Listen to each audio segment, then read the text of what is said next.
Esquece o glamour de Hollywood e os discursos pomposos sobre a liberdade que você ouviu nos filmes. A verdadeira Esparta não é uma cidade de heróis, mas a primeira fábrica da história da humanidade dedicada à produção de armas vivas, onde as distopias do futuro pareceriam contos de fadas infantis. Aqui, o direito à vida precisava ser conquistado antes mesmo do primeiro suspiro. Neste vídeo você descobrirá porque os bebés espartanos eram banhados em vinho puro em vez de água, e porque o choro silencioso de uma criança poderia se tornar sua sentença de morte. Revelaremos os detalhes chocantes do casamento espartano. Porque as noivas tinham a cabeça raspada na primeira noite e eram vestidas com roupas masculinas. E porque a lei obrigava os maridos a alugar voluntariamente suas esposas para outros homens. Você verá como crianças de 7 anos eram transformadas em assassinos impiedosos, forçadas a roubar e sobreviver num frio selvagem. E aprenderá sobre os esquadrões da morte secretos que saíam para caçar não animais, mas pessoas.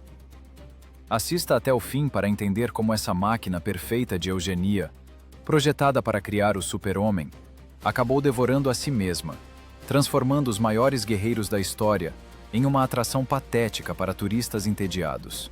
Está pronto para conhecer o preço verdadeiro e sangrento da perfeição? Então, seja bem-vindo à verdadeira Esparta. Esqueça as togas brancas dos filósofos caminhando sob as oliveiras. Esqueça as estátuas de mármore que encarnam a harmonia do corpo e do espírito. Apague da memória o brilho de Hollywood com barrigas tanquinho e discursos patéticos sobre liberdade. O lugar para onde estamos descendo agora não tem relação com a liberdade. É a primeira fábrica de armas vivas da história da humanidade.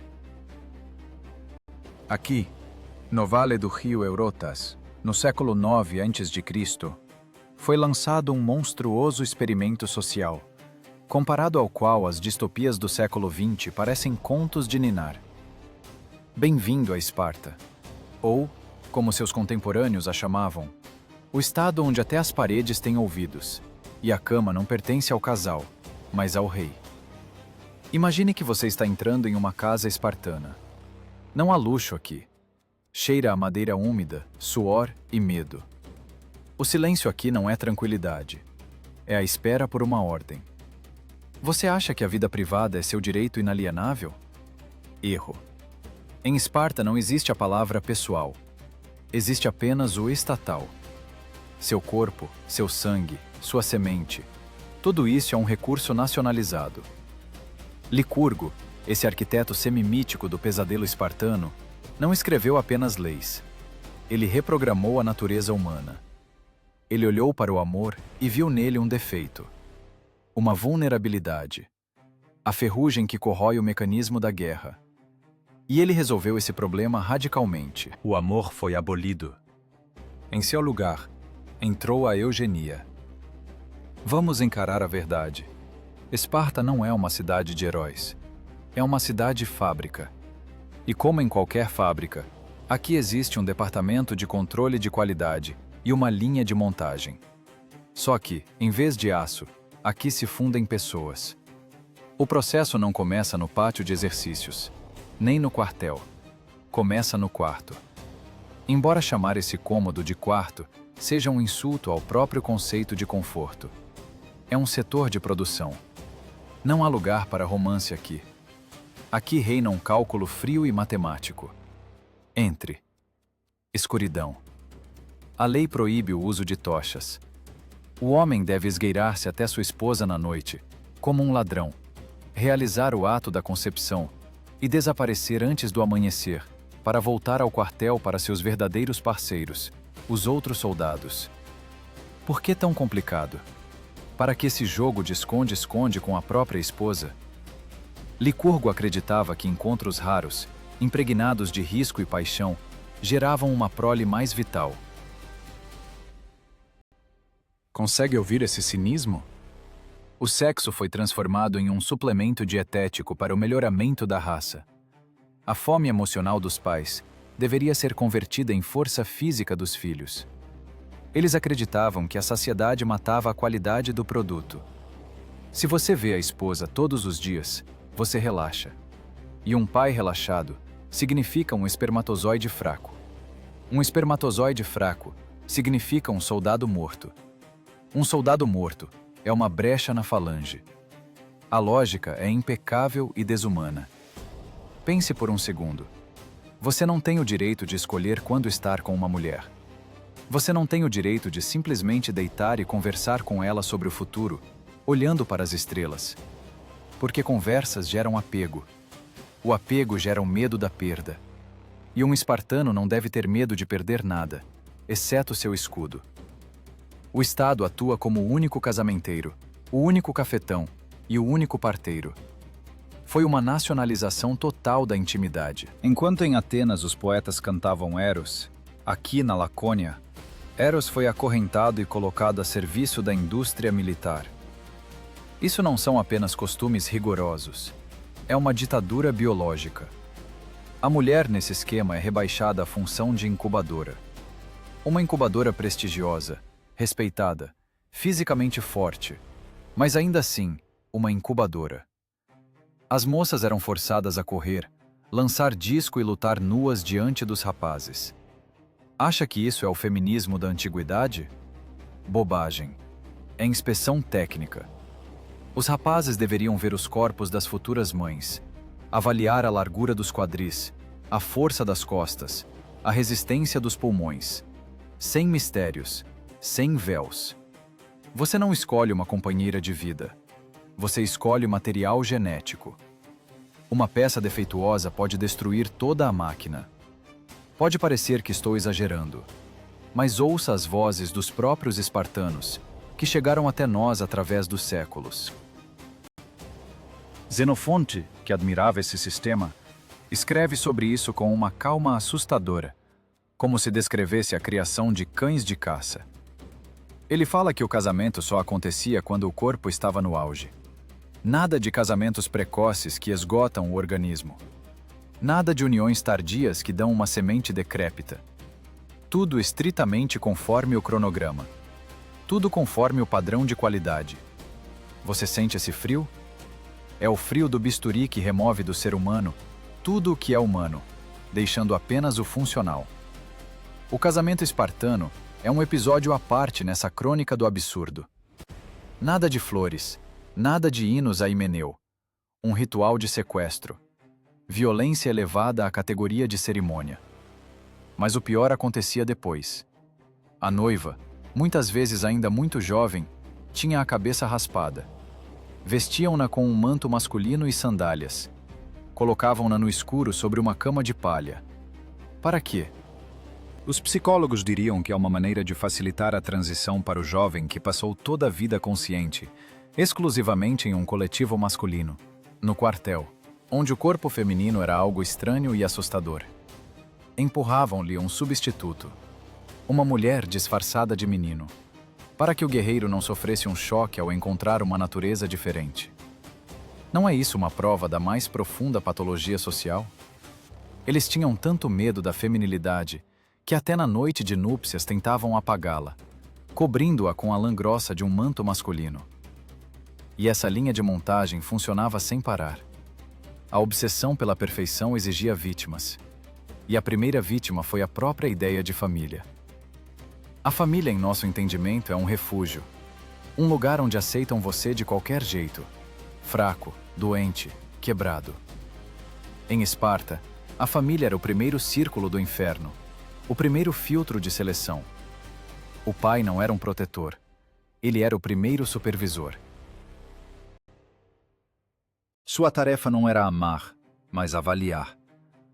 O fruto corresponde aos padrões? Não envergonhará a linhagem? Se em Atenas a casa era trancada para preservar a privacidade, em Esparta as portas na verdade não existiam.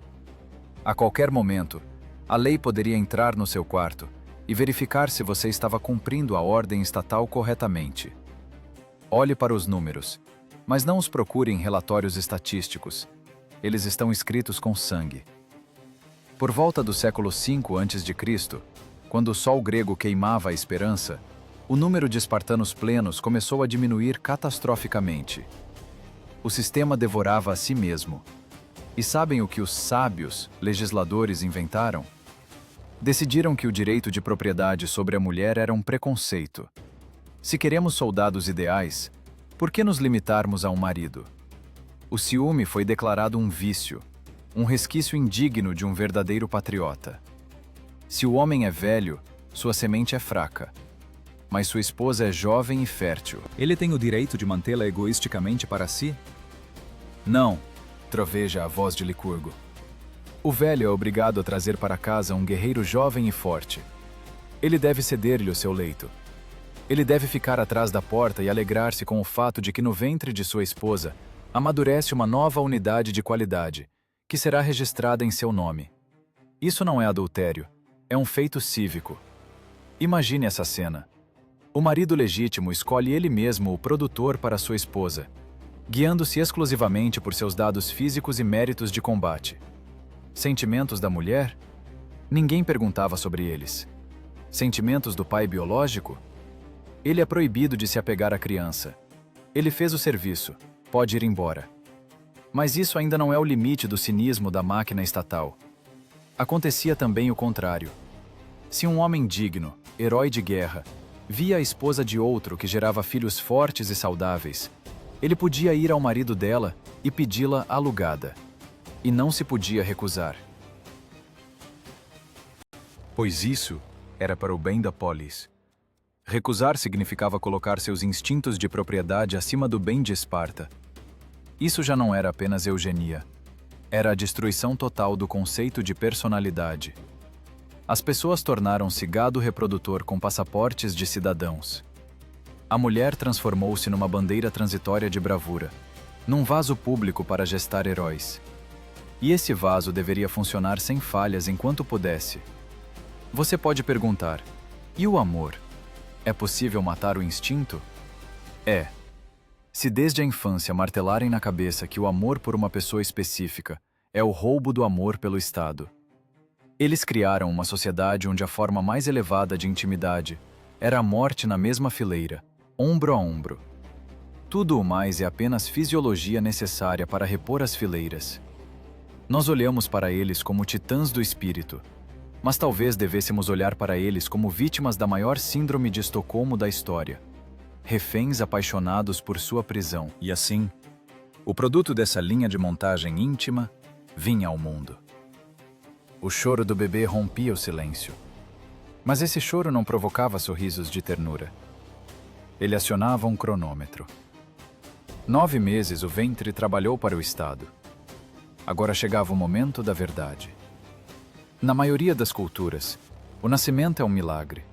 Aqui, era o início de um processo judicial. A mãe apertava a criança contra o peito, sabendo que ela não lhe pertencia. Ela sabia que em alguns dias viriam à sua casa. Não convidados com presentes, não parentes com felicitações. Viriam os anciãos da tribo. E eles olhariam para o recém-nascido não como um ser humano, mas como um esboço. As palavras da mãe não soavam como amor, mas como uma sentença. Ela sussurrava orações não aos deuses da saúde, mas aos deuses da sorte, para que desviassem o olhar dos inspetores de qualquer defeito mínimo.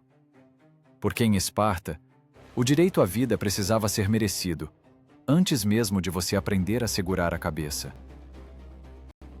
A linha de montagem não tolera defeitos.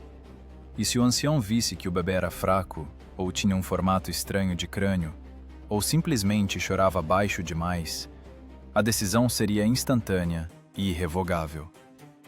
A roda foi posta em movimento. O primeiro ato da tragédia terminou no quarto, mas o segundo ato se desenrolará à beira do abismo, onde o preço da perfeição é medido não em ouro, mas em ossos minúsculos. Enquanto em Atenas os filósofos discutiam a natureza da alma, na Lacônia forjavam corpos desprovidos de dúvidas. Se o homem em Esparta era o martelo, a mulher era a bigorna, e essa bigorna deveria ser feita do mesmo material indestrutível. Para entender como funcionava essa fábrica da morte, é preciso desviar o olhar da falange e olhar para aquelas que a pariam. No resto da Grécia, a mulher era uma sombra. Ela vivia no gineceu, a parte feminina da casa, escondida de olhos estranhos, pálida, submissa, ocupada com tecelagem e fofocas. Sua virtude era a invisibilidade, mas os espartanos cuspiram nessas tradições. Suas mulheres eram proibidas de ficar em casa, eram proibidas de esconder o rosto, eram proibidas de serem fracas. Imagine não um lar aconchegante, mas um estádio queimado pelo sol. Poeira, suor, gritos. Aqui, em pé de igualdade com os rapazes, as moças treinam. Elas correm, lançam disco, lutam na lama. Para quê? Será que Licurgo foi o primeiro feminista da história? Descarte esse pensamento ingênuo. Era veterinária elevada ao nível de política de Estado. O legislador raciocinou friamente, como um criador de gado. De pais fracos não pode nascer uma prole forte.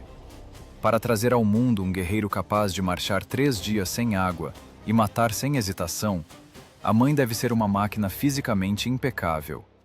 Seus músculos, seus pulmões, sua pelvis, tudo isso era visto exclusivamente como capacidade de produção. A menina espartana, desde os primeiros anos de vida, assimilava a cruel verdade. Seu corpo não lhe pertence. É um ativo estatal. Ela era alimentada melhor do que os meninos. Davam-lhe mais liberdade. Mas essa liberdade era uma ilusão. Era a liberdade de uma égua reprodutora que é poupada pelos potros. Elas eram forçadas a se apresentar nuas em festivais, dançar e cantar diante da fileira de jovens guerreiros.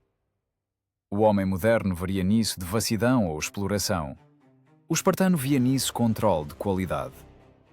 Os rapazes olhavam para as moças não como apaixonados, mas como avaliadores numa feira. Eles procuravam um peito largo, pernas fortes, dentes saudáveis. Nenhuma névoa romântica. Apenas fisiologia nua e cínica. A vergonha foi declarada inimiga, porque a vergonha atrapalha a seleção.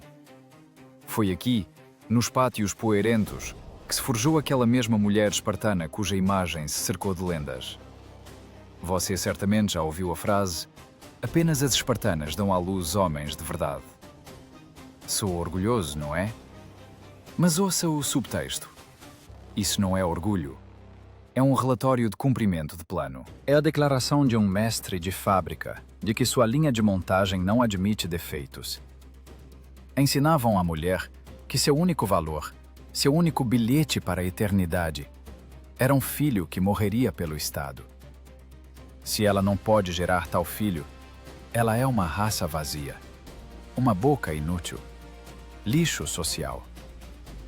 Essa obsessão pela eficiência gerou uma das práticas mais chocantes do mundo antigo, sobre a qual os livros escolares silenciam envergonhados.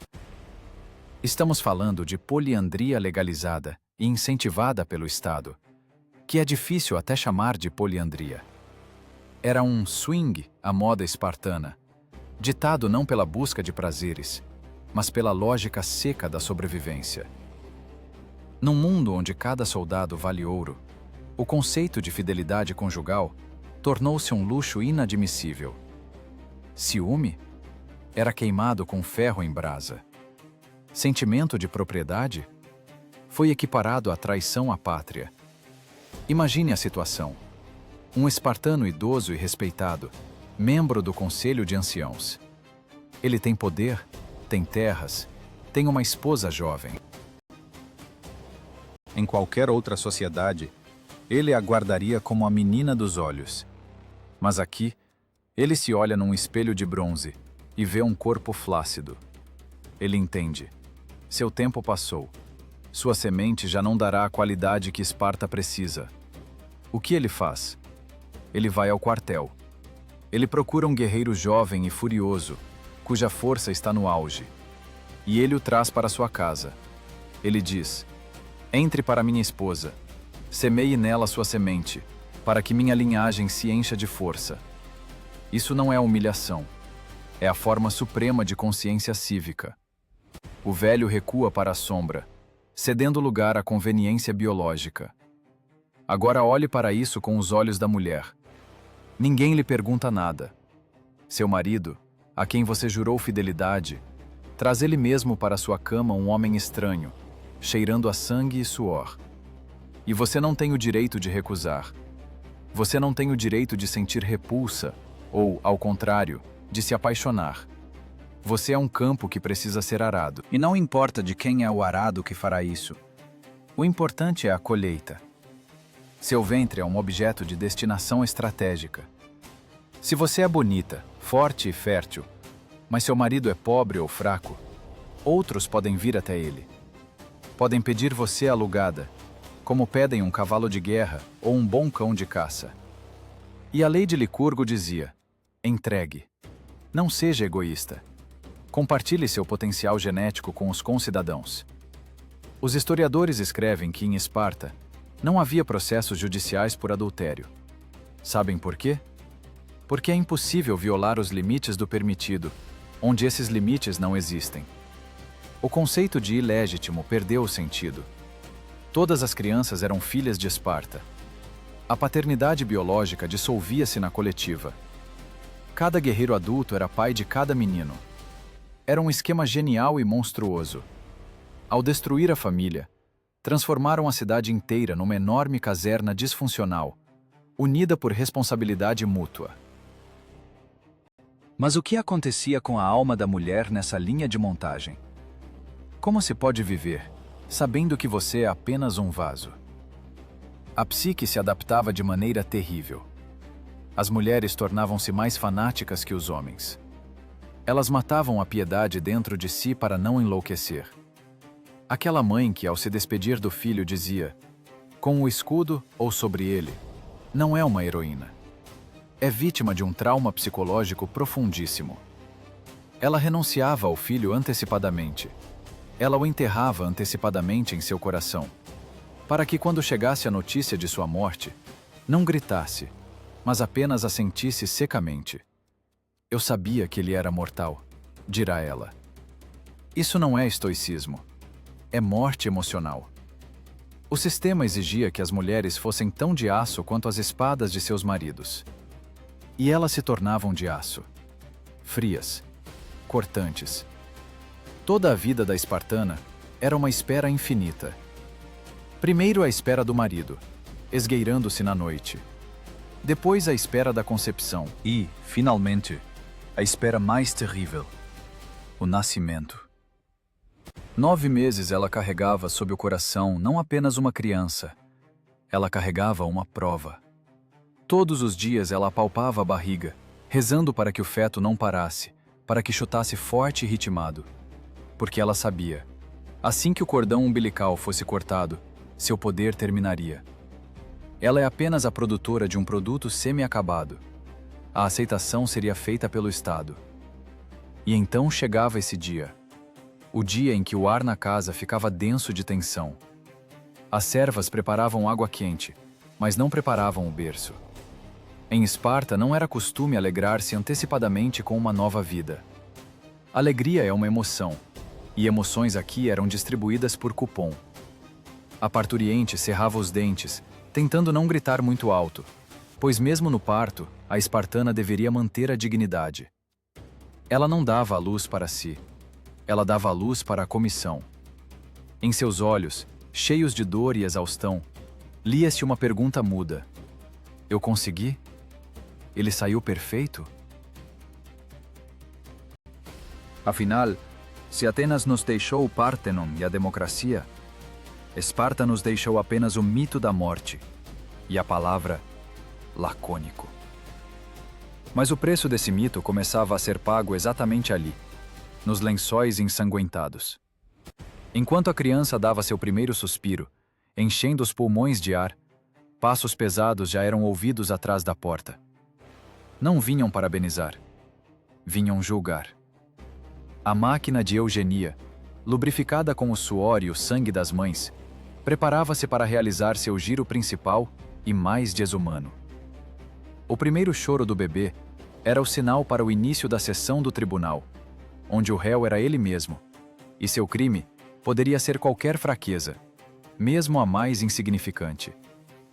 O destino de uma geração inteira decidia-se não no campo de batalha, mas aqui, na penumbra da sala de parto, onde a vida valia menos que um punhado de moedas de cobre. Em Esparta, o pai não tinha o direito de decidir se seu filho viveria.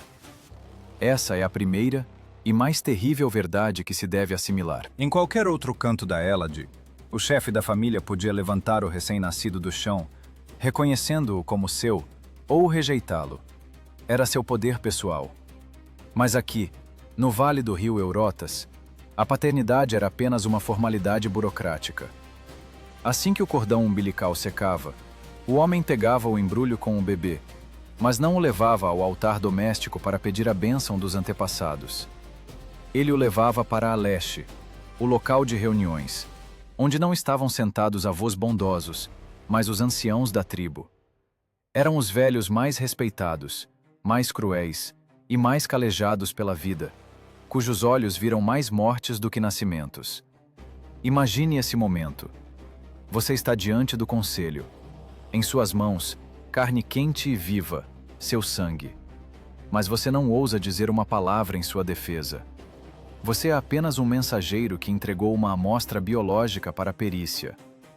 Os anciãos não olham para a cor dos olhos do bebê, não procuram semelhança familiar. Interessa-lhes apenas as características táticas e técnicas. Eles amassam os membros minúsculos, verificam as articulações, avaliam a firmeza do pescoço. Não é um exame médico no nosso entendimento. É a aceitação de um produto de uso militar.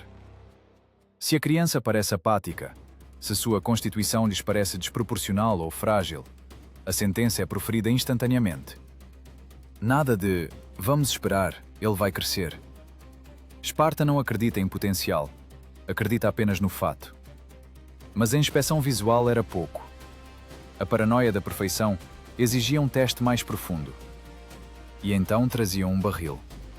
Mas nele não havia água morna com ervas calmantes. Havia vinho.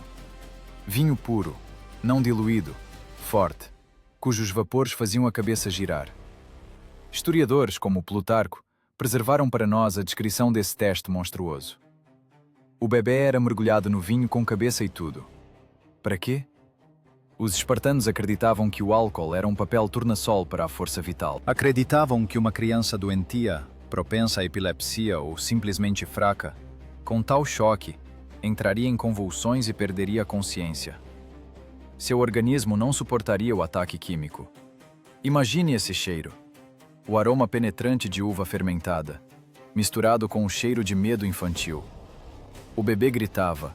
Sua pele delicada ardia com o ácido e o álcool.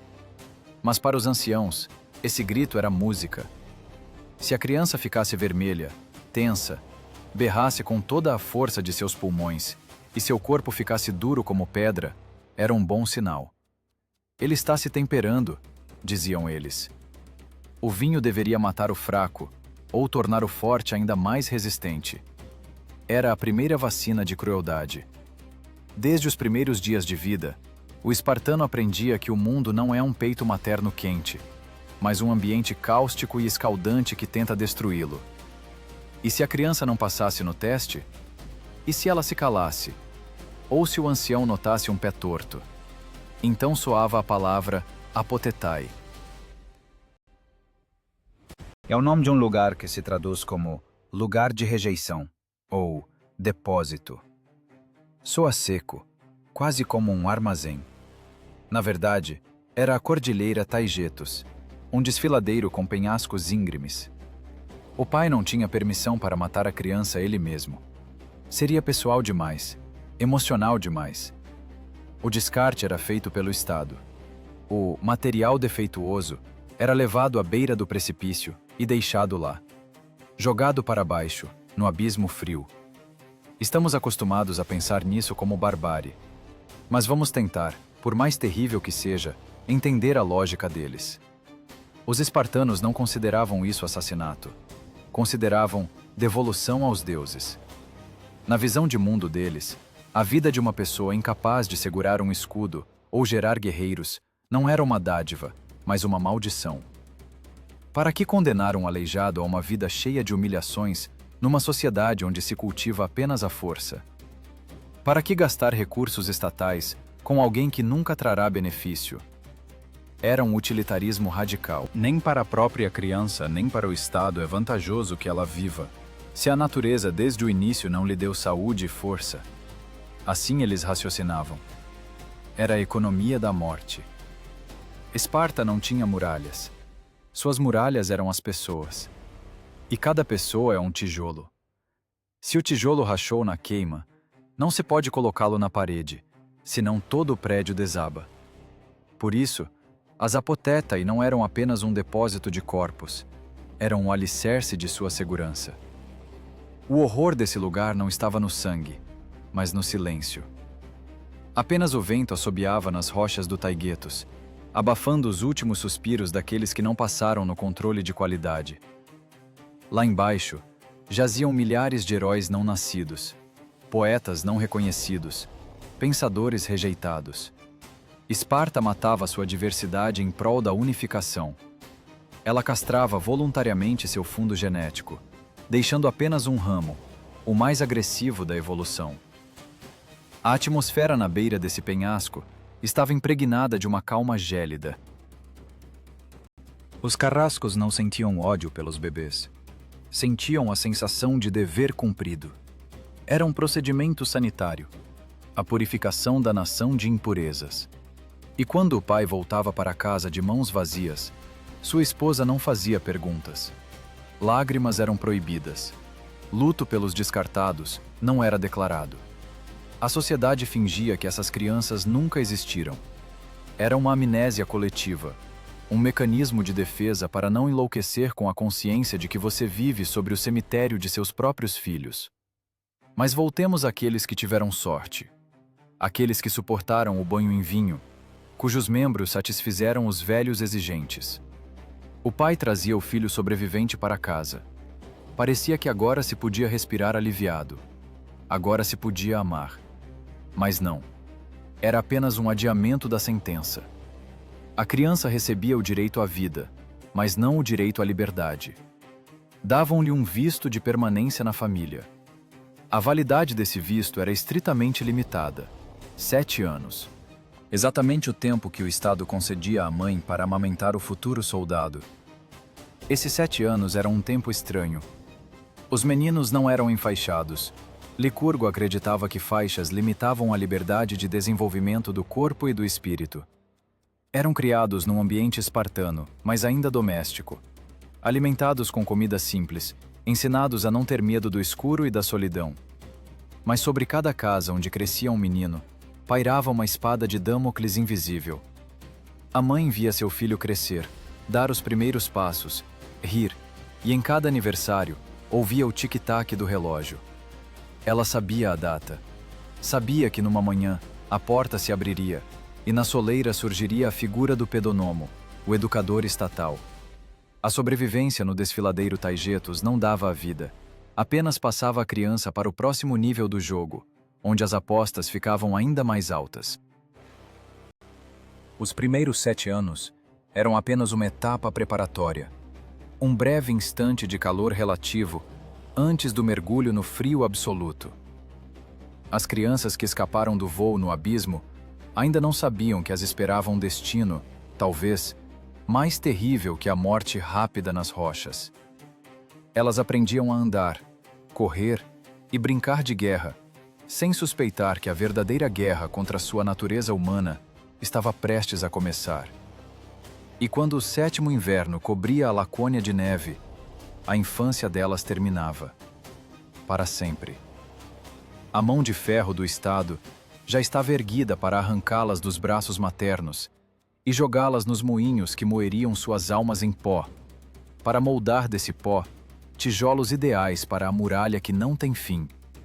E então, esse dia chegava. O dia em que a infância não apenas terminava, mas era amputada sem anestesia. Imagine um menino de 7 anos. Em nosso mundo, ele vai para a primeira série, com um buquê de flores e uma mochila nova. Em Esparta, não vinham professores buscá-lo. Vinha o pedonomo, o supervisor estatal da educação. Não era um pedagogo, mas um oficial com poder ilimitado. A cena da despedida era curta e cruel.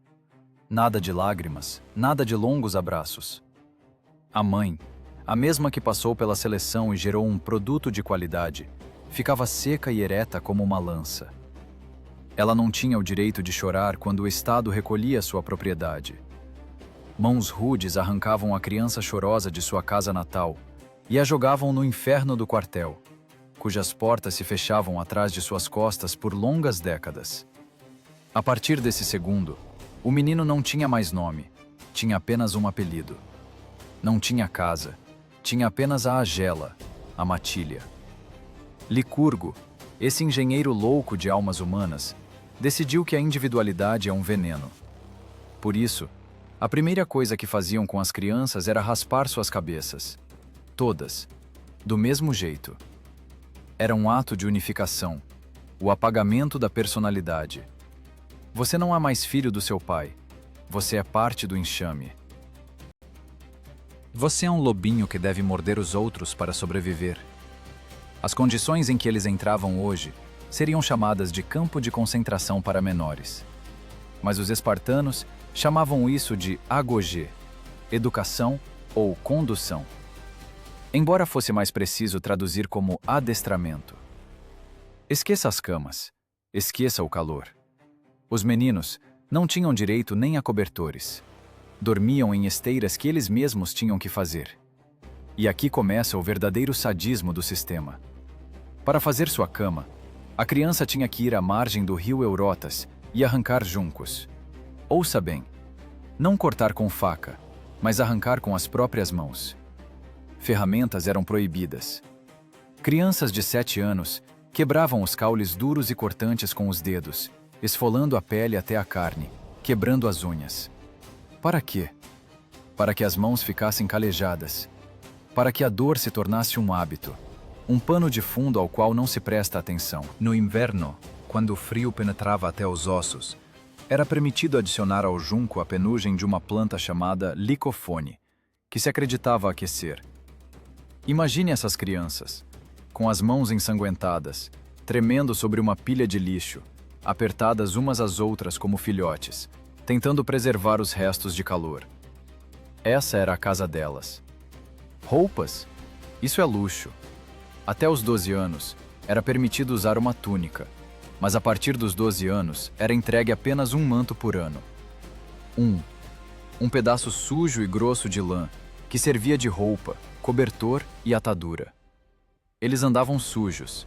Banhos e unção do corpo eram proibidos para que a pele ficasse seca, dura e insensível. Lavar-se era permitido apenas algumas vezes por ano, nos grandes feriados. A sujeira tornou-se seu uniforme, uma casca que protegia do mundo exterior. Calçados eram proibidos categoricamente. Eles andavam descalços pelas pedras afiadas da Lacônia, pelos espinhos, pela terra escaldante no verão e pela geada no inverno. Suas solas transformavam-se em cascos capazes de suportar qualquer marcha forçada.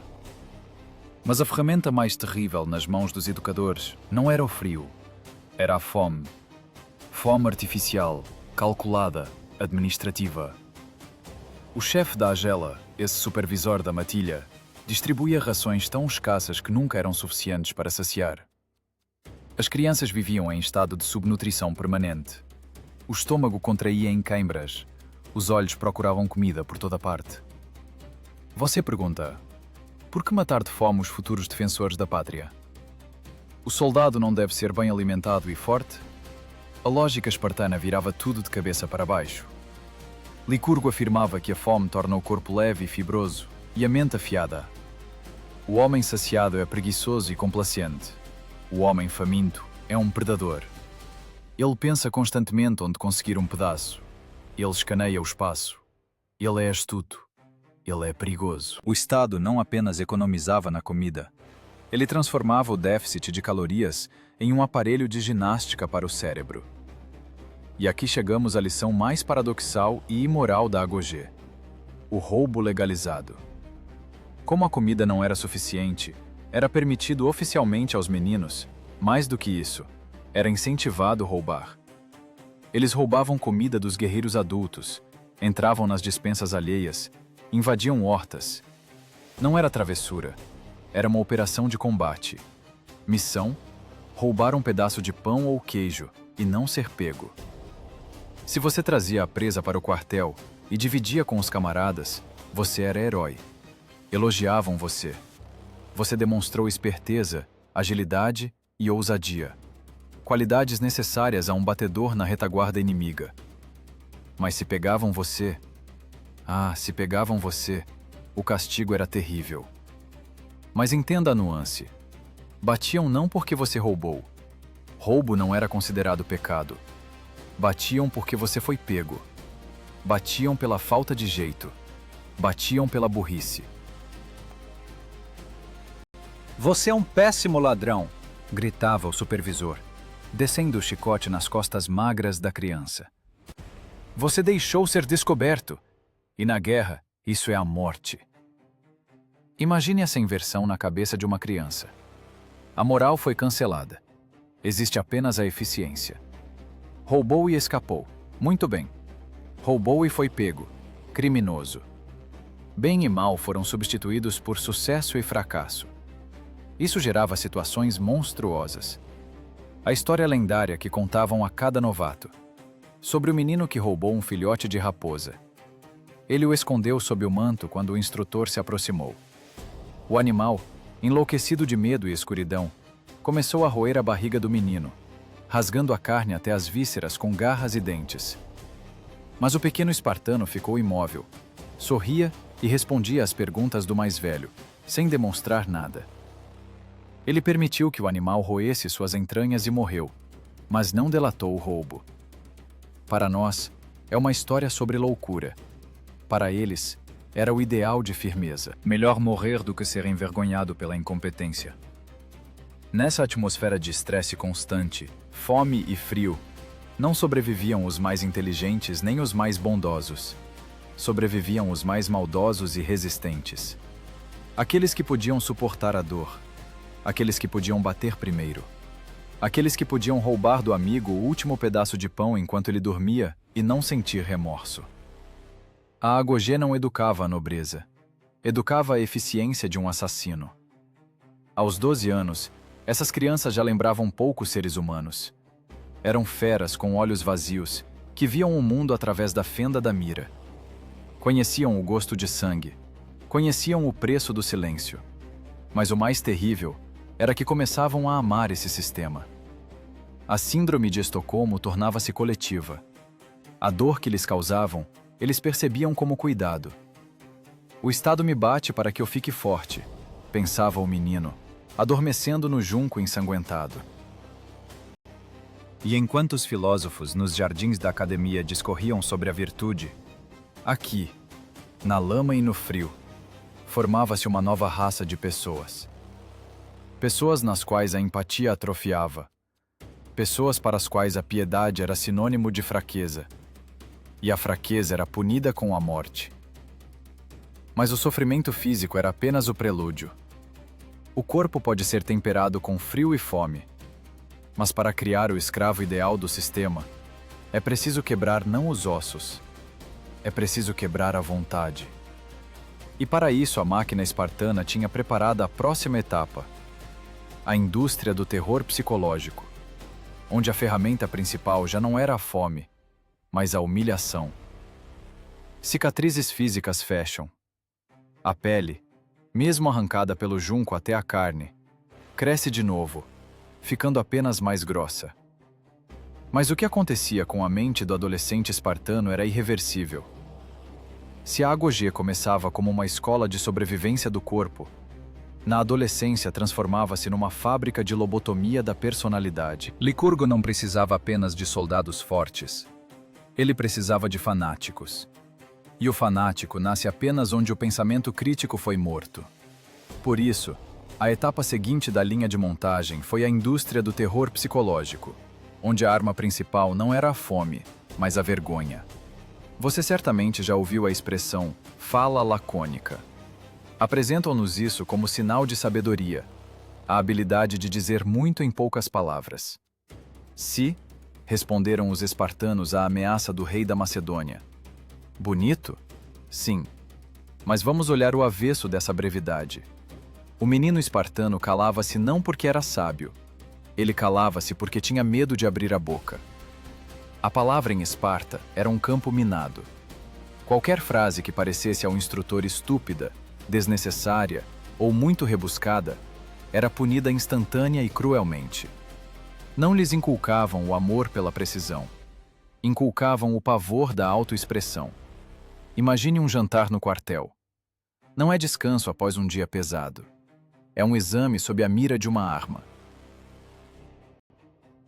Na cabeceira da mesa senta-se um ireno, um jovem de 20 anos que já passou pelo inferno da iniciação e recebeu poder sobre os mais novos. Ele olha para vocês, de 12 anos, como um lobo para cordeiros. Ele faz uma pergunta, não sobre matemática ou poesia. Ele pergunta: quem é a melhor pessoa na cidade? Ou, esta atitude merece condenação? Você deve responder imediatamente. Sua resposta deve ser curta como um golpe de punhal e afiada como uma navalha. Se você hesitar, baterão em você. Se você começar a raciocinar, usar frases complexas ou, Deus me livre, demonstrar dúvida, baterão em você. Mas o castigo mais sofisticado esperava aqueles cuja resposta simplesmente não agradava ao ireno. Ele pegava o dedo do menino, o polegar da mão, e cravava os dentes nele. Com força, até sair sangue, até estalar. Imagine esse ato selvagem, primitivo. Seu comandante, seu irmão mais velho, rói sua carne olhando nos seus olhos, e você não tem o direito nem de se mexer. Isso não é apenas dor. É a demonstração de que seu corpo não lhe pertence, nem ao nível dos reflexos. Assim se formava a mente coletiva. A personalidade era apagada como o giz do quadro negro. O eu desaparecia. Restava apenas o nós. Qualquer tentativa de se destacar, de não ser como todos, era percebida como doença, como um tumor cancerígeno no corpo do destacamento. O bullying, a perseguição no entendimento moderno, em Esparta não era um problema escolar combatido por psicólogos. Era um método estatal de pedagogia. Os instrutores jogavam as crianças umas contra as outras de propósito. Os velhos vinham assistir às brincadeiras dos meninos não para se enternecer, mas para semear a discórdia. Eles provocavam brigas. Olha, ele te chamou de fraco. Vai aguentar isso? E quando as crianças se atracavam numa briga furiosa, os adultos não as separavam. Eles observavam, faziam apostas, avaliavam a agressividade.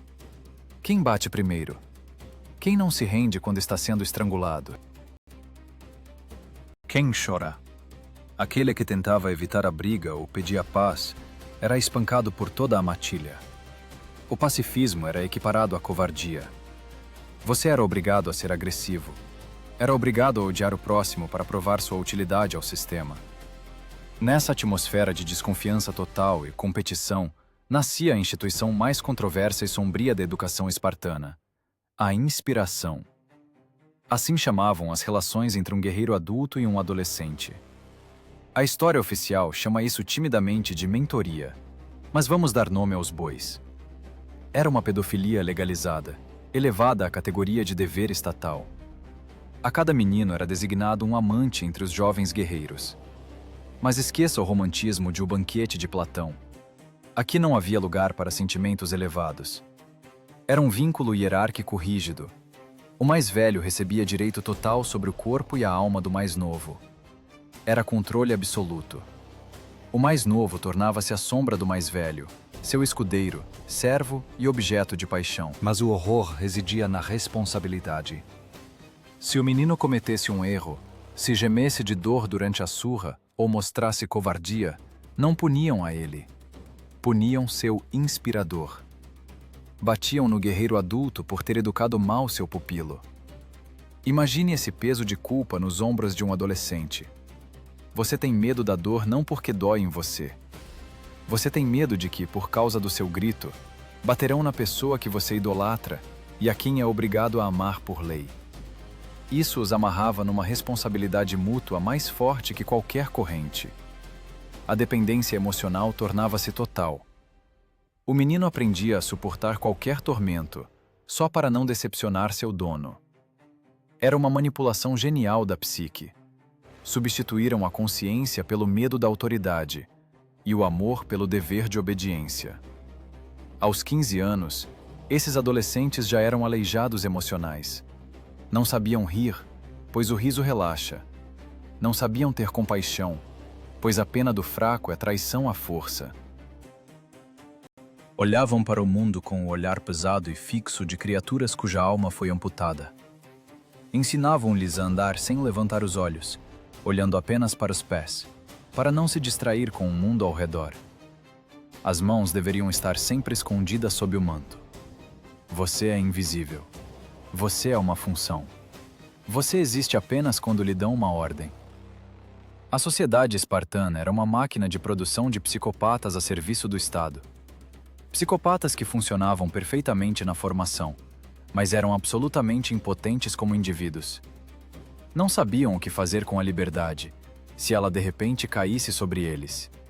Tinham medo do silêncio, se ele não fosse preenchido por comandos. E esse vácuo interior precisava ser preenchido com doses cada vez novas de violência para se sentirem vivos. Mas nem isso era suficiente. A quebra psicológica era apenas a preparação para o exame principal, para o momento em que a fé no sistema deveria passar pela prova de sangue.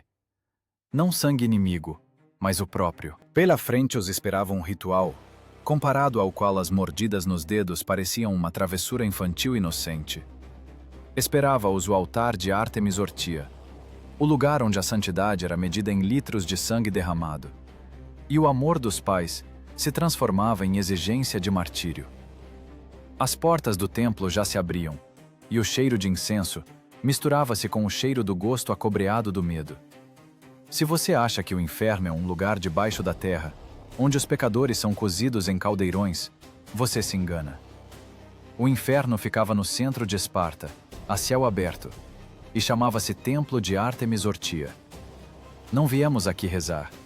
Viemos ver o clímax da pedagogia espartana. Esqueça o silêncio das bibliotecas e o ranger dos estiletes na cera. Aqui, o único som que importa é o assobio do chicote cortando o ar e o estalo úmido com que a pele arrebenta sob o golpe. Bem-vindo a Diamastigoses, a liturgia sangrenta, onde a dor é elevada à categoria de divindade. Imagine esse dia. O sol está no cenite, inundando de luz a praça diante do templo. O calor é tanto que o ar treme, mas a multidão não se dispersa. Pelo contrário, toda Esparta está aqui. Não é a execução de criminosos, é o exame de formatura. No centro das atenções estão os adolescentes, aqueles mesmos lobinhos sobreviventes que passaram pela fome e pelo frio. Agora estão junto ao altar, nus da cintura para cima, e esperam. Eles não tremem. Seus rostos são máscaras imóveis. Eles sabem o que vai acontecer agora e anseiam por isso. Porque só através do sofrimento aqui se pode comprar o ingresso para a elite. O ritual começa. Os sacerdotes pegam os chicotes. Não é um castigo simbólico. São instrumentos de tortura feitos de tendões de bois secos, pesados e rígidos. O primeiro golpe. O corpo do jovem estremece, mas ele não emite nenhum som. O segundo golpe. Nas costas aparece uma cicatriz vermelha. O terceiro. A pele arrebenta, e as primeiras gotas de sangue caem sobre as pedras cinzentas do altar. A multidão expira. Mas não é um suspiro de horror. É um suspiro de antecipação. Olhe para os espectadores. Nas primeiras filas não estão curiosos. Estão os pais. Pais e mães daqueles que estão sendo torturados agora. Olhe bem para seus rostos. Você não verá lágrimas lá. Você não verá súplicas por piedade. Você verá um brilho fanático nos olhos. A mãe, a mesma que um dia amamentou esse menino, agora cerra os punhos e grita. O que ela grita? Aguenta. Não ouse baixar os olhos. Morra, mas não nos envergonhe. Este é o momento mais monstruoso de todo o ato. O carrasco com o chicote é apenas um funcionário. Mas os pais, exigindo que seu filho seja açoitado com mais força, são a verdadeira face de Esparta. O amor aqui sofreu mutação para uma forma monstruosa de ambição. Se o menino chorar, se pedir piedade, sua vida acabou. Ele se tornará um pária. Sua mãe amaldiçoará o dia em que o pariu. Por isso ela grita, encorajando não o filho, mas o carrasco. Bata mais forte, exige ela, porque cada cicatriz nas costas de seu filho é uma medalha no peito dela. É a prova de que ela produziu material de qualidade. E agora olhe para a sacerdotisa. Ela está ao lado do altar e segura nas mãos uma antiga estatueta de madeira da deusa Ártemis. Não é apenas um ídolo. É parte do mecanismo de pressão psicológica. A lenda diz que essa estatueta sente pena. Se os açoitadores, com pena do jovem, começam a bater mais fraco, a sacerdotisa de repente grita que a estátua em suas mãos ficou insuportavelmente pesada. A deusa está descontente, berra ela. Ela exige sangue. Vocês a ofendem com sua moleza. E então, os chicotes começam a assobiar com fúria redobrada. A religião aqui funciona como a justificativa ideal para o sadismo. Não somos nós que queremos torturar vocês. É a deusa que quer o seu sangue. Somos apenas executores submissos da vontade dos céus. O sangue já corre como riacho. Ele respinga na estátua, inunda os degraus do altar, mistura-se com a poeira. O cheiro é tal que reviraria o estômago de uma pessoa não acostumada. Cheiro metálico, denso, de matadouro. Mas os jovens calam-se. Alguns sorriem com um sorriso louco dos mártires. Entram em transe. Endorfinas e adrenalina abafam a dor, transformando-a em êxtase. Eles competem uns com os outros. Quem aguenta mais golpes? Quem permanecerá de pé quando as costas virarem uma massa contínua? Era um concurso de aniquilação do instinto de autopreservação. Havia casos, e os historiadores os registram secamente, em que adolescentes morriam ali mesmo, junto ao altar. O coração não aguentava o choque da dor. Ou simplesmente sangravam até a morte, antes que a sacerdotisa desse o sinal para parar. E o que você acha? Isso se tornava uma tragédia? Declaravam luto? Não. A morte no altar era considerada a forma suprema de triunfo. Eram enterrados como heróis. Erguiam-lhes monumentos. Recebiam o título de Bomonique, vencedores no altar. Pense nesse absurdo. O Estado gastou 15 anos, recursos, comida, esforços de instrutores para criar um soldado. E agora o mata num ritual sem sentido, antes mesmo que ele consiga pegar uma lança e ver o inimigo. É racional? Não. É pura loucura. Mas para Esparta, era lógico. Eles não precisavam de soldados vivos que tivessem medo da dor. Precisavam de heróis mortos, ou máquinas vivas, para as quais a dor é apenas informação, e não um motivo de medo. A morte de um era cimento para a firmeza dos outros. Veja como muda o olhar daqueles que passaram por isso. A noite desce. Levam os jovens feridos e ensanguentados. Suas costas terão que ser tratadas por meses. As cicatrizes ficarão para sempre, transformando a pele numa casca curtida, lembrando-a de crocodilo. Mas olhe nos olhos deles. Não há mais nada humano ali. Há vazio. Nesse vazio, afogaram-se os últimos restos de pena de si mesmo e dos outros. Aquele que suportou a própria crucificação sob os gritos de aprovação da mãe, nunca mais conseguirá entender a dor alheia. Ele tornou-se invulnerável à compaixão. A diamastigoses era o ponto final na transformação do homem em arma. Era a iniciação através do trauma. Quebravam a psique no joelho, para remontá-la na forma de um tijolo perfeito. Agora, esses jovens sabiam. Seu corpo é material descartável. O sangue é a moeda com que se paga pela grandeza da polis. E eles estavam prontos para pagar. Mas o mais terrível nesse ritual não é o sofrimento físico. O mais terrível é a solidão. Imagine como é entender que no mundo inteiro não há uma única pessoa que te defenda. Seus pais estão do lado dos carrascos. Seus deuses anseiam pelo seu sangue. Seus instrutores avaliam a profundidade das feridas. Você está absoluta, cosmicamente sozinho, diante da máquina estatal. E a única maneira de se tornar parte do todo é permitir que essa máquina moa você. Quando o sol se punha atrás das montanhas Taigetos, a praça esvaziava. Restava apenas o cheiro de sangue coagulado e mosca circulando sobre o altar. Esparta recebeu um novo lote de graduados. Eles sobreviveram, provaram que são feitos de aço. Mas para quê? Para defender a pátria? Ah, não. Isso é simples demais. Pela frente os esperava não a guerra com persas ou atenienses. Pela frente os esperava a prática. E se no altar eles foram vítimas, agora teriam que se tornar predadores. O Estado entregava-lhes um punhal e sussurrava no ouvido uma nova tarefa, a mais secreta e a mais vil. Teriam que sair para caçar. E a caça nessa caçada não deveriam ser animais, mas pessoas que viviam na vizinhança. Aqueles que os alimentavam com seu pão. Você acha que depois do açoitamento no altar o pior já passou? Que, lavando o sangue e recebendo o aceno de aprovação da mãe, o jovem se tornava cidadão pleno e defensor? Quanta ingenuidade! O altar era apenas um teste de resistência da pele. Agora o sistema precisava testar a resistência da alma. Precisava saber se você é capaz não apenas de suportar a dor, mas de causar a morte. Friamente, calculistamente, sem hesitação. E não ao inimigo no campo de batalha, onde você é coberto pela fileira de camaradas, mas a uma pessoa desarmada no escuro, olhando em seus olhos. Bem-vindo à Cripteia, o segredo mais sombrio, mais vergonhoso e mais eficaz da grandeza espartana.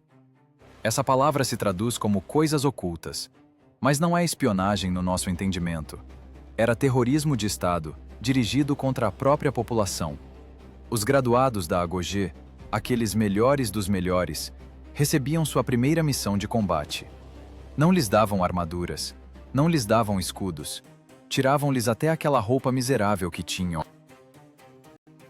Tudo o que o jovem assassino recebia era uma espada curta chifos, ou apenas uma faca, e a ordem: vá e mate.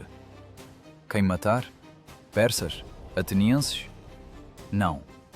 O alvo eram os ilotas. Aqueles escravos em cujos ombros se sustentava toda a economia de Esparta.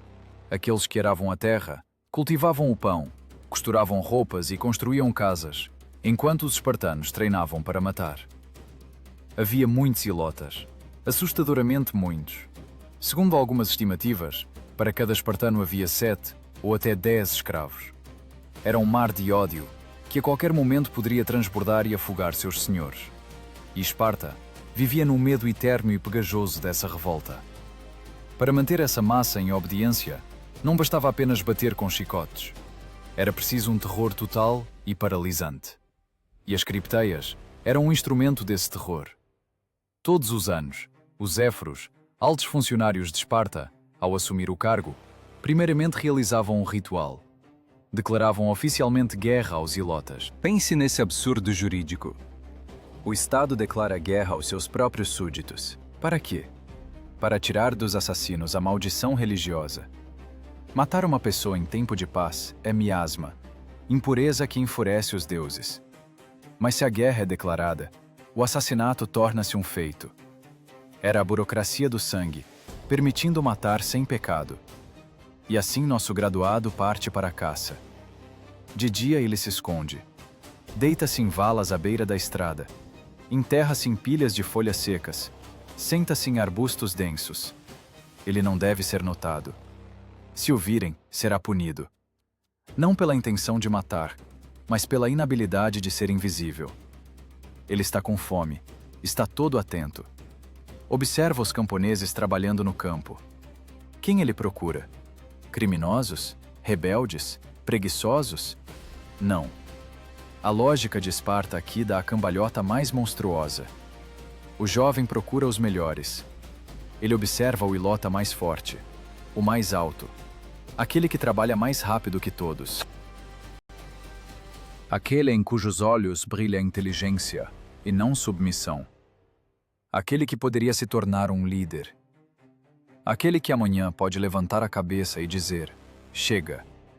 Era justamente essa pessoa que assinava sua sentença de morte com sua perfeição. Era uma seleção ao contrário.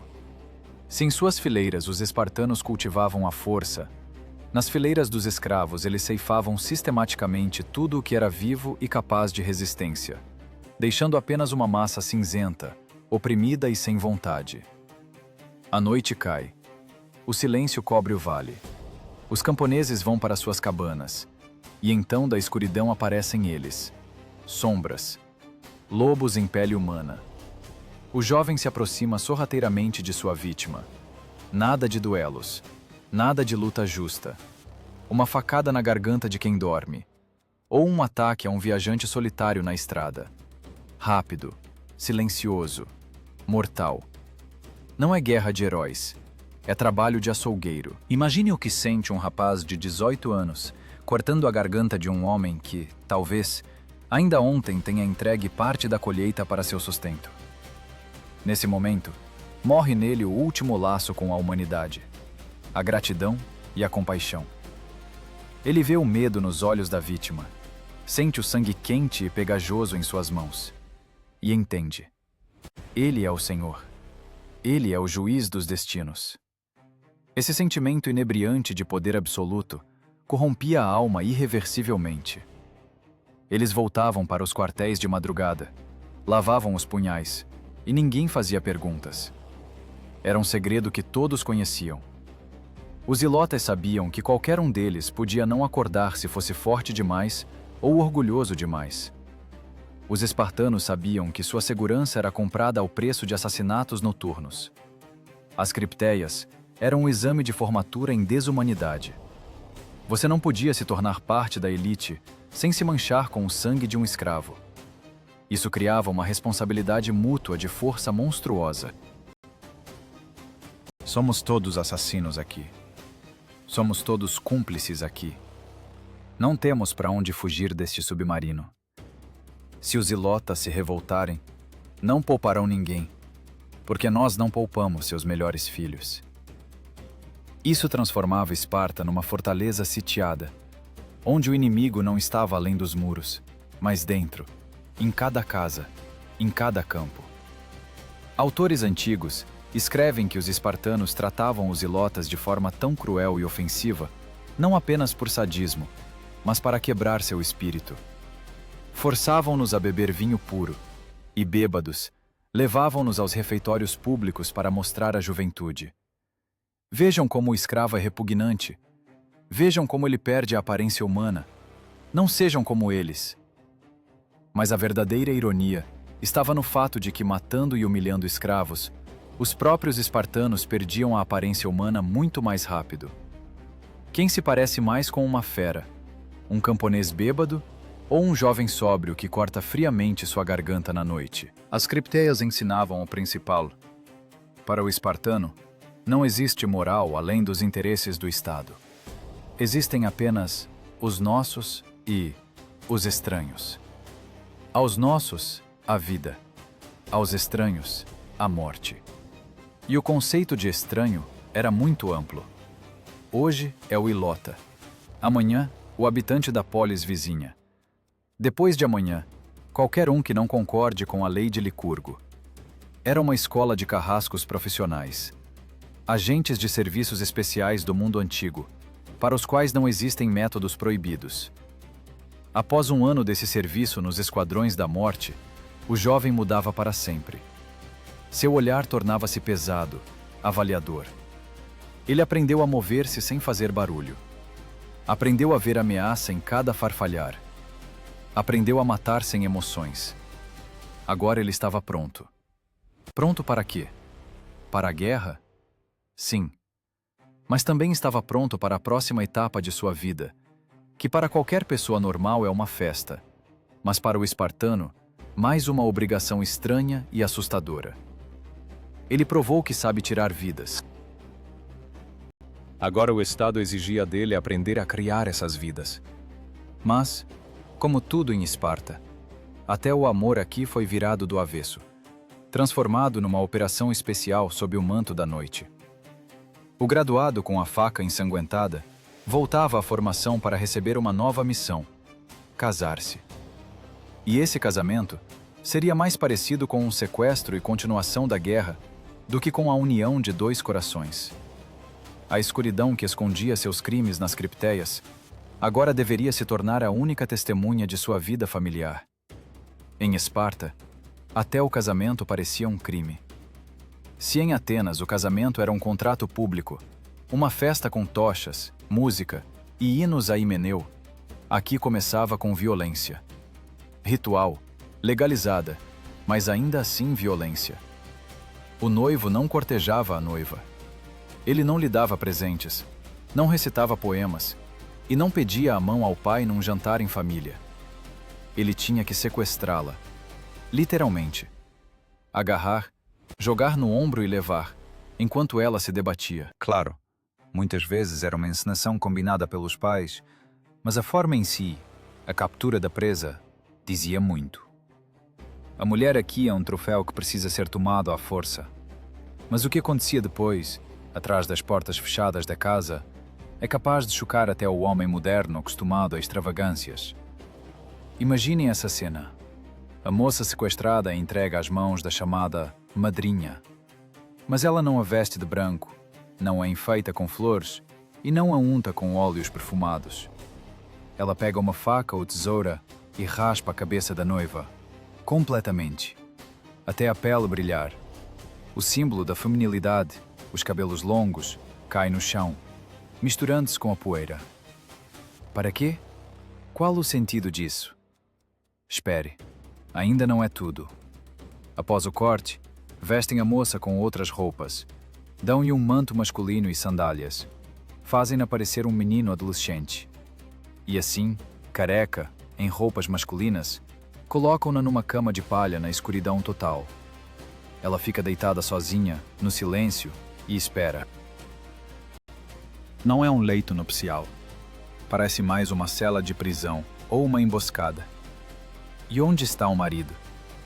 O feliz recém-casado não está sentado à mesa festiva. Ele está no quartel, na refeição comunitária. Ele come sua porção de caldo negro, um cozido de sangue de porco, vinagre e lentilhas, cujo gosto provocava ânsia de vômito nos convidados de outras polis. Ele brinca com os camaradas, ri, discute manobras militares.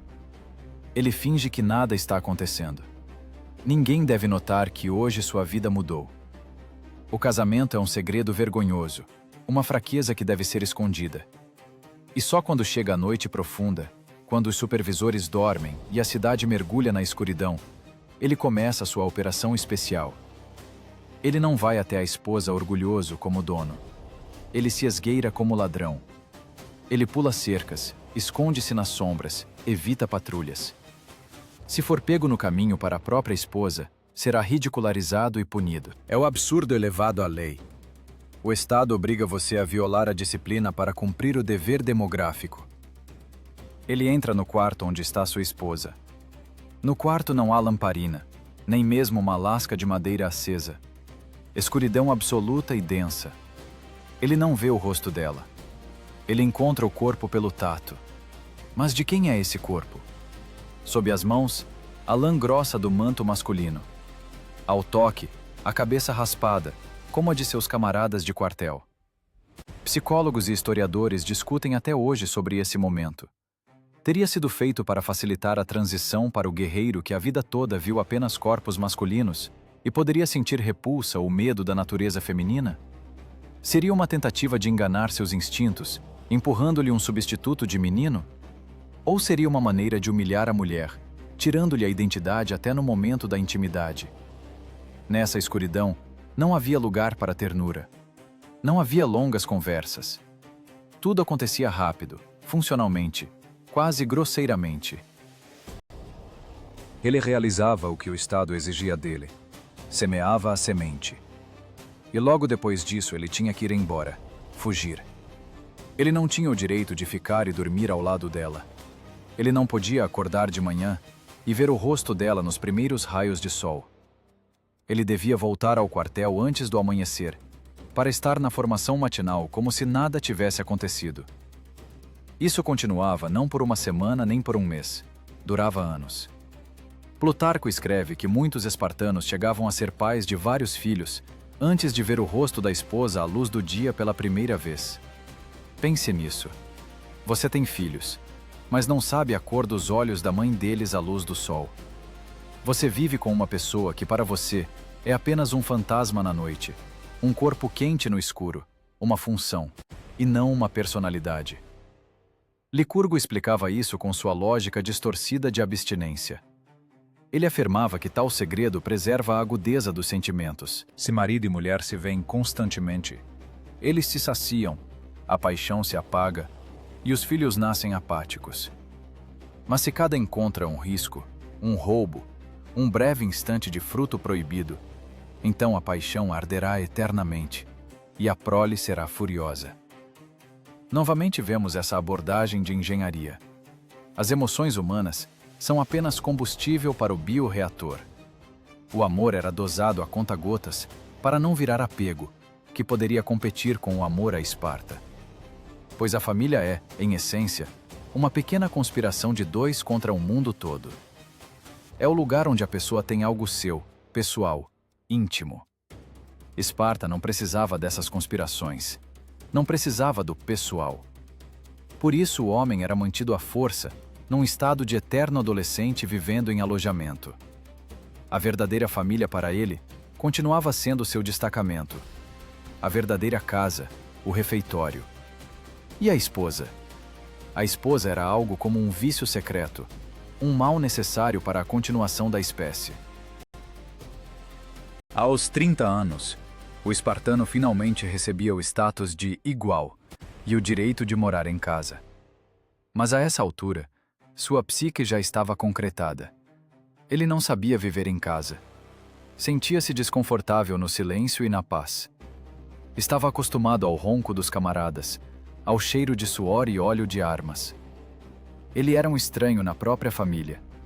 Os filhos olhavam para ele como um comandante visitante, a esposa como um senhor severo, com quem a unia apenas o dever comum perante o Estado. Entre eles, havia um abismo cavado por décadas de treinamento de caserna. Esse casamento no escuro é a metáfora ideal de toda a sociedade espartana. Viviam na escuridão da ignorância, isolando-se propositalmente do resto do mundo, da cultura, da arte, dos sentimentos. Tateavam a vida às cegas, tomando substitutos grosseiros por verdade. E essa linha de montagem, iniciada no quarto sombrio, funcionava sem falhas. Novas crianças nasciam na escuridão, para depois serem jogadas no desfiladeiro ou roubadas para o quartel. O ciclo se fechava.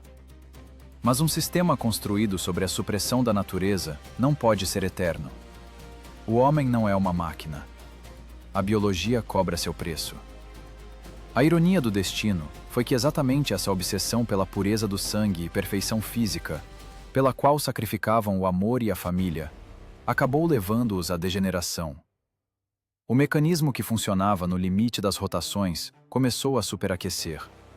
As engrenagens lubrificadas com sangue começaram a se desgastar. E enquanto os espartanos corriam furtivamente para suas esposas carecas, sobre sua cidade já se adensava uma escuridão bem diferente. A escuridão da catástrofe demográfica, que não podia ser vencida nem com espada, nem com chicote, nem com belas leis sobre eugenia. O grande experimento aproximava-se de seu final lógico e lamentável. E então, chegou o momento em que a grande máquina, lubrificada com sangue e suor, emitiu o primeiro rangido, ainda mal audível. Esse som era mais terrível que o estrondo das carruagens persas. Era o som do vazio. Os historiadores chamam isso com o termo seco, oligantropia, falta de gente. Mas vamos traduzir isso para a linguagem da realidade. Isso significa que nas paradas onde antes marchavam milhares, agora estavam centenas. Significa que nas casas projetadas para grandes famílias, o vento uivava pelos corredores vazios. Esparta, obcecada pela qualidade, esqueceu-se da quantidade. E a biologia apresentou-lhe a conta, que era impossível pagar com bravura ou disciplina de ferro. Vamos olhar para os números, mas não com olhos de matemático, e sim de patologista. Na época das guerras médicas, Esparta podia colocar em campo 8.000 cidadãos plenos, os espartiatas. 8.000 assassinos ideais. Parecia uma força. Mas passaram-se apenas 100 anos. 100 anos de seleção. 100 anos jogando bebês no precipício. 100 anos de assassinatos rituais e guerras infinitas. E o que vemos? No momento da Batalha de Leuctra, restavam menos de 1.000. Pense nisso. Um estado inteiro, pretendendo a hegemonia na Hélade, apoiava-se num grupo de pessoas que hoje caberia num único cinema. Onde eles foram parar? Tornaram-se vítimas do próprio perfeccionismo. O sistema funcionava como um filtro louco, cujas malhas a cada ano ficavam mais estreitas. Você não passou no teste do vinho ao nascer? Morte. Você não aguentou a surra no altar? Vergonha e exclusão dos cidadãos. Você não conseguiu pagar a cota para o refeitório porque sua propriedade faliu? Perda de direitos. Você mostrou covardia? Exílio. O Estado metodicamente cortava de si pedaços de carne viva, deixando apenas a proporção áurea. Mas descobriu-se que de ouro puro não se pode construir uma muralha. É mole demais, e há pouco demais dele. A natureza não tolera o vazio, e ela desferiu um golpe onde não esperavam. Ano 464 a.C. A terra sob a Lacônia estremeceu. Um terremoto poderosíssimo destruiu a cidade que não tinha muralhas. Ginásios, quartéis, casas, tudo virou ruína. Sob os escombros morreram centenas dos melhores guerreiros, a flor da nação. Mas o pior começou 1 minuto após o tremor. Os ilotas, esse gado bípede, humilhados e mortos por séculos nas cripteias, viram na destruição um sinal dos deuses. Viram que seus senhores eram mortais, que suas casas caíam tal como as cabanas dos escravos. E eles se revoltaram. Não foi apenas uma guerra, foi uma carnificina. Décadas de ódio reprimido transbordaram. Os espartanos, que acabavam de perder entes queridos sob as pedras, foram forçados a lutar pela sobrevivência na própria casa. E aí descobriu-se o terrível. Eram poucos demais. A proporção de forças era catastrófica. Um senhor contra 10, 20, 100 escravos. O sistema mantido pelo medo desmoronou assim que o medo desapareceu. Esparta teve que se humilhar. Teve que pedir ajuda a outros gregos, até a odiada democrática Atenas, para reprimir a revolta dos próprios escravos. Foi o primeiro sinal. Um toque alto e furioso, anunciando o começo do fim. Mas Esparta não ouviu. Ou não quis ouvir. Em vez de se reformar, abrir as comportas, dar direitos a novas pessoas, apertaram os parafusos ainda mais forte. Fecharam-se em si mesmos. E isso levou à degeneração intelectual, que se tornou mais assustadora que a física. Expulsaram os poetas. Proibiram os filósofos. Pensamentos excessivos enfraquecem a vontade, diziam os éforos. No final, obtiveram uma geração de soldados que sabiam cumprir ordens perfeitamente, mas desaprenderam completamente a pensar estrategicamente. O mundo ao redor mudava. Atenas inventava novas táticas, desenvolvia a marinha, o comércio, a diplomacia. Em Tebas nasciam generais geniais que estudavam a geometria do combate. E Esparta congelou na Idade do Bronze. Sua tática permanecia inalterada: formar uma linha e esmagar com a massa. Mas não havia mais massa. E inteligência para compensar a falta de forças com astúcia já não havia. Transformaram-se em dinossauros. Lagartos enormes, assustadores e blindados, que olhavam com perplexidade para os mamíferos ágeis, sem entender por que os velhos métodos de caça não funcionavam mais. Além disso, a sociedade dos iguais apodreceu por dentro devido ao dinheiro. Licurgo proibiu ouro e prata, introduzindo as famosas moedas de ferro, que não podiam ser escondidas e era vergonhoso acumular. Mas após a vitória sobre Atenas, troféus jorraram em Esparta. Lisandro trouxe montanhas de ouro. E descobriu-se que os homens de ferro Eram ávidos por luxo ainda mais que os efeminados jônios. A corrupção corroeu a elite. A igualdade ficou apenas no papel. Surgirão dinastias super ricas e cidadãos miseráveis que perdiam direitos e saíam do jogo. E aqui funcionou outra bomba relógio: a questão feminina. Lembram daquelas mulheres treinadas como éguas reprodutoras? Como os homens morriam em massa nas guerras, a herança passava para filhas e viúvas. No século IV a.C., segundo o testemunho de Aristóteles, 2/5 de toda a terra em Esparta pertenciam a mulheres. Era um paradoxo. Na sociedade mais patriarcal e militarista da Grécia, o poder econômico acabou nas mãos de herdeiras ricas. Para manter a riqueza dentro da família, começaram os casamentos consanguíneos. Espartanos casavam-se com primas, sobrinhas. O pool genético, já minúsculo, virou um pântano estagnado. O incesto acabava com o que a eugenia não tinha acabado. As novas gerações de super-homens nasciam fracas, com doenças hereditárias, com a marca da degeneração nos rostos. Aqueles que deveriam ser a elite da humanidade transformavam-se numa caricatura dos próprios antepassados. Na cidade, reinava uma atmosfera de desânimo e suspeita. As ruas por onde outrora marchavam milhares, agora assustavam com seu silêncio. As lojas estavam vazias. Era proibido aos espartanos exercer ofícios, e os ilotas e periecos faziam isso sem entusiasmo. Esparta lembrava um campeão decadente, sentado num ginásio vazio, mexendo em medalhas velhas e ameaçando os passantes com o punho, embora seus músculos estivessem flácidos há muito tempo, e nos olhos se lesse a senilidade. Ainda tentavam desempenhar o papel de guardiões da Grécia. Enviavam guarnições, ditavam vontades, derrubavam democracias, mas era inércia.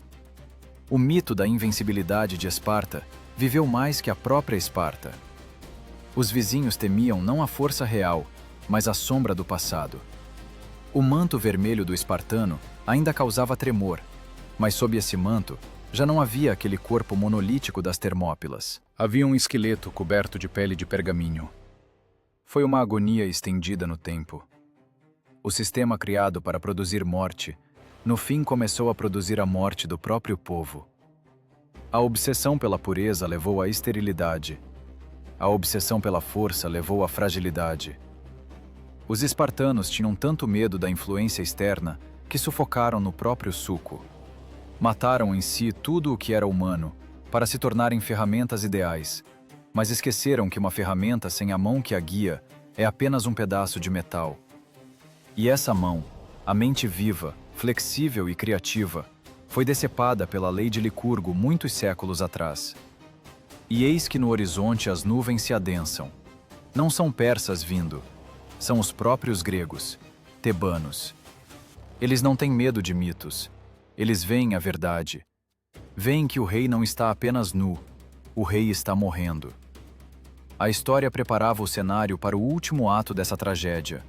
O ato onde o orgulho será quebrado e a grandeza virará pó sob os pés de novos heróis.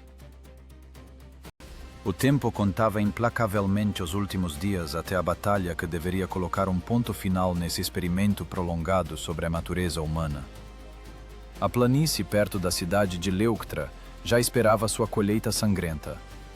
Chegou o ano 371 a.C., o ano em que a matemática venceu o mito.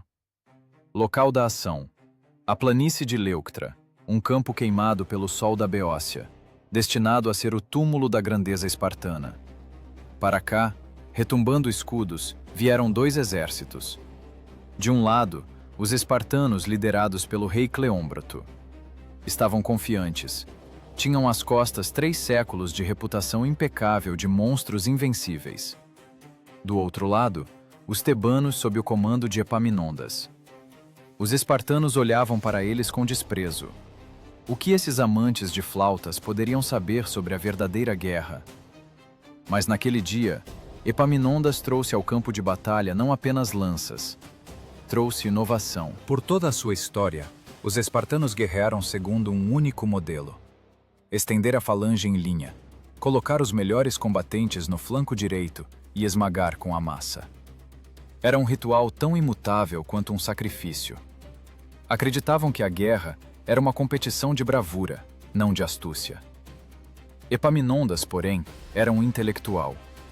Ele entendeu que a falange padrão era um resquício e decidiu-se por uma ousadia inaudita. Ele recusou a simetria. Em vez de estender suas tropas, ele reuniu um punho de ataque em seu flanco esquerdo. Formou uma coluna com 50 escudos de profundidade. 50 fileiras de carne viva e furiosa contra as 12 padrão dos espartanos. Era a falange oblíqua, um martelo monstruoso erguido sobre a cabeça do rei espartano.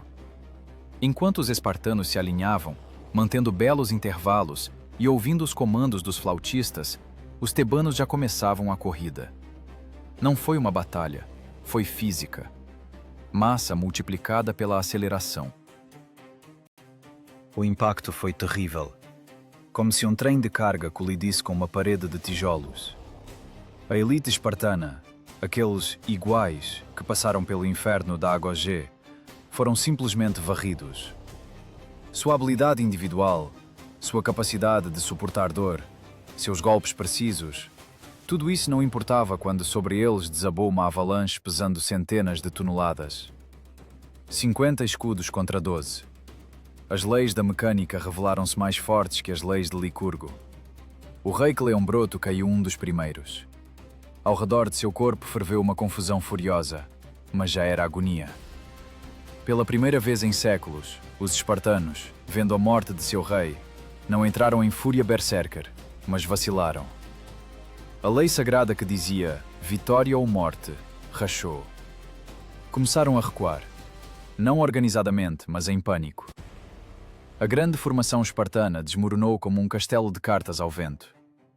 Naquele dia, no campo de Leuctra, morreram 400 dos 700 espartanos cidadãos. Pense nesse número. Em um dia, a nação perdeu mais da metade de seu fundo genético, de sua elite, de seu cérebro. O mito da invencibilidade que construíram por séculos evaporou em algumas horas. A Grécia paralisou em choque. Descobriu-se que o leão podia ser morto. Descobriu-se que os espartanos não são semideuses, mas apenas pessoas que podem ser enganadas, cercadas e destruídas. Epaminondas não apenas derrotou o exército. Ele quebrou a espinha dorsal psicológica de todo o sistema. O medo em que se sustentava a hegemonia de Esparta desapareceu. E assim que desapareceu o medo, desapareceu também a submissão. Os ilotas messênios, que viviam na escravidão há séculos, levantaram a cabeça. Os aliados viraram as costas. Esparta encolheu até o tamanho de sua cidade. Mas o mais humilhante estava por vir. Esparta não pereceu da noite para o dia como Atlântida. Não, seu destino foi pior. Começou a apodrecer viva. Os orgulhosos guerreiros que outrora ditavam a vontade aos reis transformaram-se em peças de museu. O tempo passou e Roma conquistou a Grécia. Os romanos, esses cínicos pragmáticos, adoravam espetáculos sangrentos. E Esparta tornou-se para eles uma atração turística. Ricos patrícios romanos viajavam à Lacônia não para aprender sabedoria, mas para sentir um frio na barriga. Iam ao templo de Ártemis Ortia, sentavam-se em arquibancadas especialmente construídas. Sim, construíram arquibancadas lá, como num circo, e assistiam aos espartanos espancarem seus filhos até a quase morte com chicotes. O que antes fora um ritual sagrado de têmpera do espírito, transformou-se num show comercial para turistas entediados. Olhem que selvagens! Olhem como suportam a dor de forma engraçada! Sussurravam os espectadores mastigando uvas. Os espartanos, descendentes de Leônidas, agora vendiam sua crueldade como lembrancinha. Tornaram-se uma caricatura de si mesmos. A cidade-fábrica continuava funcionando, mas sua produção já não era necessária a ninguém. Continuavam marchando, continuavam comendo caldo negro, continuavam odiando a arte. Mas o mundo ao redor já voava no espaço da filosofia e da ciência, e eles ainda afiavam machados de pedra. O final dessa história é a sentença de qualquer sistema que tenta ajustar o homem a um padrão. Esparta sonhava criar a sociedade ideal. Uma sociedade sem crime, sem ganância, sem medo. Mas para criá-la, tiveram que amputar tudo o que torna o homem vivo: amor, piedade, criatividade, família. Criaram um mecanismo ideal, mas esqueceram que o mecanismo não sabe se reproduzir e não sabe se adaptar. Matavam bebês fracos para que a nação ficasse saudável, mas a nação foi extinta. Proibiram o luxo para manter a igualdade, mas atolaram na corrupção. Destruíram a família em prol do Estado, mas no final não havia quem defendesse esse Estado. O experimento espartano provou uma verdade simples e terrível. A eficiência elevada ao absoluto torna-se suicídio. Não se pode comprimir infinitamente a mola da natureza humana. Um dia ela ou quebra ou dispara na sua cara. Atenas nos deixou o teatro, a democracia, a escultura, a filosofia. Até hoje discutimos com Platão e rimos das comédias de Aristófanes. E o que Esparta nos deixou? Uma bela lenda sobre 300 suicidas que gostam tanto de transformar em filme, e a palavra lacônico. Nenhum poema, nenhuma fórmula, nenhum edifício. Apenas ruínas de quartéis e túmulos, túmulos, túmulos. Olhamos para eles com horror e admiração. Gostamos da força deles, da integridade, do não dito na cara da morte. Mas pergunte a si mesmo honestamente, diante desse abismo histórico: você gostaria de viver num mundo ideal assim? Você gostaria que levassem seu filho aos 7 anos e o ensinassem a matar colegas por um pedaço de pão? Você gostaria que raspassem a cabeça da sua filha na noite de núpcias? Esparta é um aviso. É um monumento ao orgulho humano, que decidiu que podia reescrever as leis da natureza. Queriam criar aço, mas obtiveram apenas vidro frágil, que se estilhaçou ao primeiro golpe do verdadeiro martelo da história. Então, valeu a pena o preço da perfeição? Ou talvez nossa imperfeição, nossa fraqueza, nossos medos e nossa capacidade de amar sejam a única coisa que nos torna invencíveis na eternidade? A resposta a essa pergunta, cada um deve dar por si mesmo. Mas lembre-se, no silêncio da Esparta destruída, o vento ainda uiva com as vozes daqueles que foram sacrificados em prol de uma utopia que nunca chegou.